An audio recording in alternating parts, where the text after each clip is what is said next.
नमस्कार, मैं डॉक्टर राकेश ऋषिचापष्ट में आपका स्वागत करता हूं। आज उपस्थित हूं भावों के शुभाशुभ फल क्रम संख्या 10 को लेके। आज हम आपको बताने जा रहे हैं कि भाव का नाश कैसे कहा जाता है, कि किसी भाव का नाश कब होगा। ठीक, तो इसके लिए जो है देखते हैं नियम क्या है। ठीक है, यहाँ पे हमने 3 नियम बताए हैं, 1, 2, 3, कि विचारणी भाव से अष्टम भाव के स्वामी, ठीक है, विचारणी भाव से जो अष्टम भाव बनता है उसका स्वामी उस भाव का नाश करता है, यह ध्यान दीजिएगा। दूसरी बात है, विचारणी भाव से 22वें दिस्काण का स्वामी उस भाव का नाश करता है। 22वें दिस्काण कैसे निकालते हैं यह हमें आपको बाद में पूरा एक एपिसोड लेके बताएंगे, लेकिन अभी आप ध्यान दीजिएगा 22वें दिस्काण का स्वामी ध्यान रखिएगा। अब विचारणी भाव से 6ठे, 7वें, 8वें भाव के स्वामी यदि यह कमजोर हों तो भाव का नाश करते हैं। इसको एक हम उदाहरण से समझते हैं। ठीक है, ये अपनी दशा अंतर दशा में ही करेंगे। एक उदाहरण से मेष लग्न की कुंडली है। अब दशमेश, ठीक है, दसम भाव की हानि कब होगी?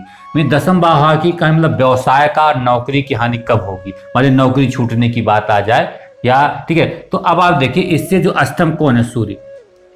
पहला, दूसरा, तीसरा, चौथा, पांचवा, छठा, सातवां, आठवां सूर्य। सूर्य की दशा अंतर दशा में व्यक्ति की नौकरी छूट सकती है, व्यवसाय छूट सकता है, दूसरा व्यवसाय या दूसरी नौकरी कर सकता है। तो इस तरीके से इसका नाश कहा गया।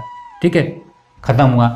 अब जो है इससे, ठीक है, इससे क्या रहे? छठे, इस वाले मतलब बुध की दशा में भी और चंद्रमा की भी दशा में भी अगर बुध और चंद्रमा कमजोर हैं और सूर्य कमजोर है, ठीक है, तो तीनों की दशाओं में, ठीक है, नौकरी में दिक्कत या व्यवसाय में दिक्कत आ सकती है। इस भाव का, कर्म भाव का हानि हो सकती है। तो नौकरी कब छूटती है? लोग पूछते हैं कि क्या मेरी नौकरी रहेगी, छूट जाएगी नहीं?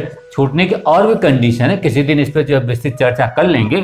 लेकिन जो है इस नियम के अनुसार, ठीक है, अगर यहाँ पे सूर्य बहुत वीक है तो नौकरी पक्का जो है छूट जाएगी, व्यवसाय पक्का जो है व्यवसाय का नाश हो जाएगा। ठीक, तो यह ध्यान दीजिएगा।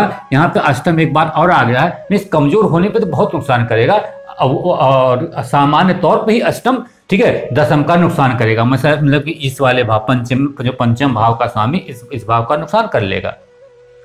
तो पंचमेश बली होना चाहिए, यह ध्यान दीजिएगा। ठीक, तो आज के एपिसोड में इतना ही। मुझे लगता है कि आपको यह समझ में आ गया होगा। नेक्स्ट एपिसोड में कोई और नियम लेकर आपके सामने उपस्थित होंगे। तब तक के लिए हमें आज्ञा दीजिए। धन्यवाद।